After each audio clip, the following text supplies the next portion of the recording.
Hello. नमस्कार दोस्तों, स्वागत है आपका गुरुकुल के इस ऑनलाइन प्लेटफॉर्म पर। और हम आज एक छोटे वीडियो के साथ उपस्थित हुए हैं और ये है इनइक्वलिटी, जो मेंस का कुछ क्वेश्चन कभी सीपीओ में और स्टेनो में तो पूछे ही जाते हैं। तो हम इसको समझते हैं, क्या है इनइक्वलिटी। इनइक्वलिटी में कितने साइन होते हैं? देखो, ऐसे is greater than, is less than, is greater than equal to, is less than and equal to, और बराबर। यही इनइक्वलिटी है। इतने साइन करने में यूज होता है। इन साइन का रिजल्ट क्या होता है, वो अगर याद हो गया तो मामला आपका हो जाता है कि आप आंसर तक पहुंच जाएंगे बड़े आराम से। तो देखिए, ये इनके रिजल्ट है। क्या रटने हैं? रटने नहीं है, समझने हैं। समझ लोगे तो आसान हो जाएगा। कैसे?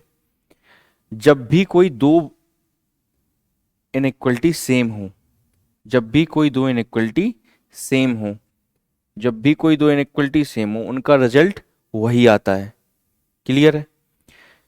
जब भी कोई इनइक्वलिटी में इक्वल टू लग जाए, जब भी कोई इनइक्वलिटी में इक्वल टू लग जाए, जब भी कोई इनइक्वलिटी में इक्वल टू लग जाए, जब भी कोई इनइक्वलिटी में इक्वल टू लग जाए, उसका रिजल्टेंट वही रहता है। इसमें मैंने गलती कर दी, एक मिनट रुको।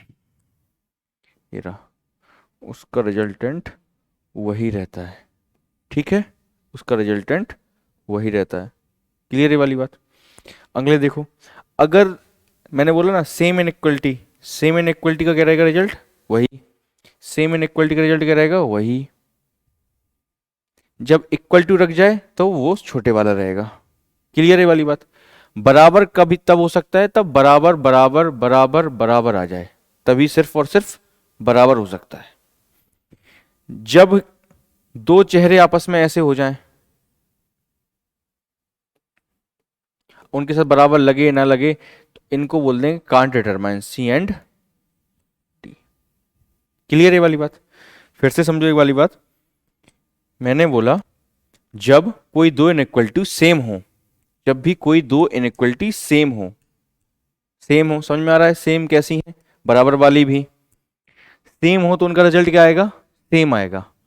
जब भी कोई इनइक्वलिटी के साथ, ये इनइक्वलिटी है, देखो ये इनइक्वलिटी थी मेरी और इसमें बराबर लगा था, ये लगा था बराबर, तो वो बराबर नहीं लगेगा कभी, क्योंकि बराबर हरदम छोटा होता है, बराबर हरदम छोटा होता है, तो बराबर नहीं लगेगा।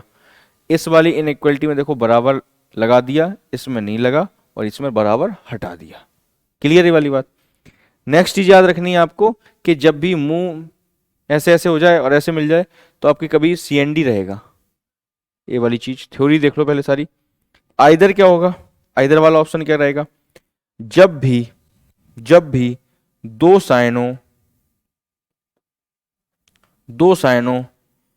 दोनों गलत हो जाएं, जैसे मैंने सिलोगिज्म में हम लोगों ने पढ़ा था, जब भी दोनों होते थे उनमें क्या सब्जेक्ट ऑब्जेक्ट सेम होते थे, सब्जेक्ट ऑब्जेक्ट सेम हो, सब्जेक्ट ऑब्जेक्ट सेम हो, दोनों गलत हो जाएं, दोनों के साइन अलग अलग हो।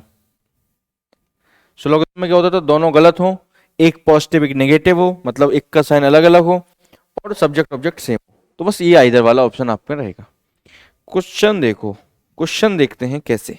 देखिए, क्वेश्चन तो बना लेते हैं, कोई दिक्कत नहीं। देखिए, A is greater than B, is less than C, equal to, is greater than, अब चलने दो भाई मामला, इज डी, यहां ऑब्लिक करके सी इज ग्रेटर देन एफ, कुछ ऐसा लिख दिया है, कुछ ऐसा लिख दिया है। ठीक है, कुछ ऐसा लिख दिया है। अब मैं कह रहा हूं खुद रिलेशन बनाओ।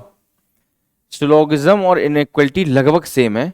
अगर आप खुद रिलेशन बनाना सीख गए तो आपका ये सबसे बेस्ट टॉपिक हो जाता है। मैं कह रहा हूं ए का बी से रिलेशन क्या रहेगा? सिर्फ और सिर्फ यही रिलेशन निकल के आएगा ए का बी से। ए का सी से कोई रिलेशन नहीं होगा। क्यों? क्योंकि देखो ये और ये आपस में आ गए सामने। ए का डी से कोई रिलेशन नहीं होगा। क्यों? क्योंकि जब मैं ए से सी तक ही नहीं पहुंच पा रहा हूं तो डी तक कैसे पहुंचूंगा? क्लियर है? ए का एफ से कोई रिलेशन होगा? ए का एफ से कोई रिलेशन होगा? तो देखो किससे जुड़ा है? सी से जुड़ा है, सी से जुड़ा है। मैं ए से सी तक नहीं पहुंच पा रहा हूं, मैं ए से सी तक नहीं पहुंच पा रहा हूं, तो ए से एफ का भी कोई रिलेशन नहीं आएगा। यही हम सिलोगिज्म में करते थे।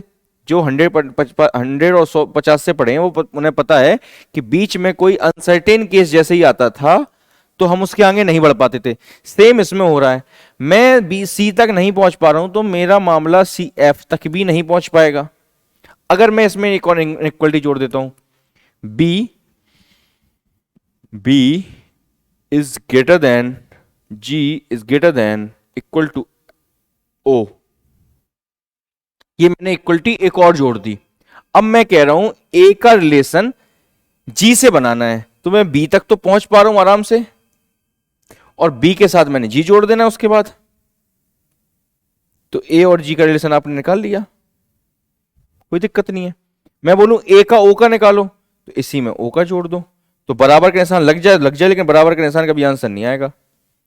अगर मैं बोलूं ये वाली इनइक्वलिटी सही है क्या, तो आप बोल दो कि ये वाली इनइक्वलिटी गलत है। चीज क्लियर है? देखो एक क्वेश्चन देखो, ये रहा आपका क्वेश्चन, चलिए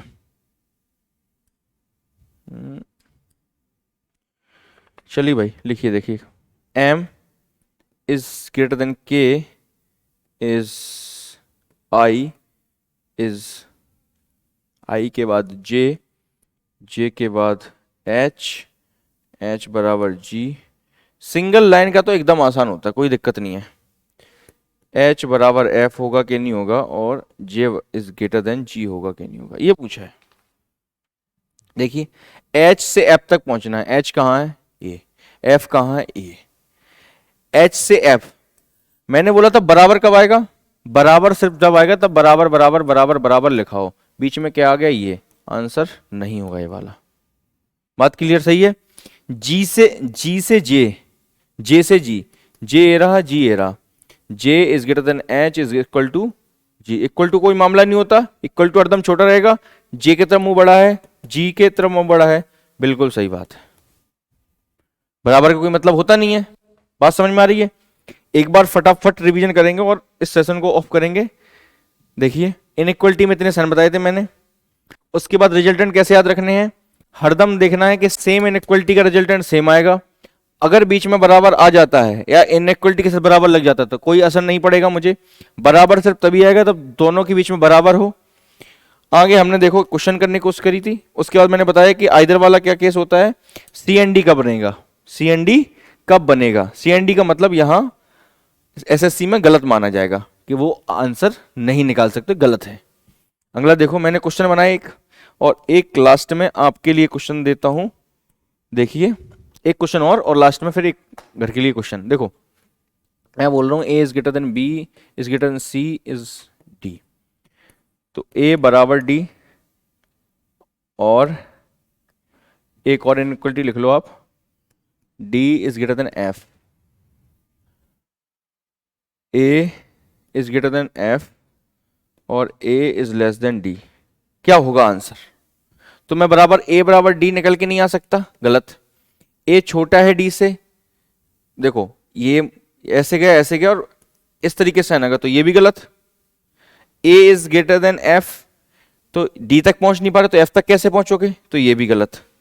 तो तीनों गलत ऑप्शन बना रहा हूं मैं, तीनों गलत।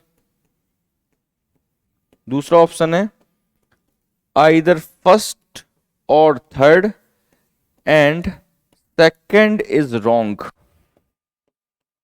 तो कौन सा आंसर होगा, ये वाला। क्यों?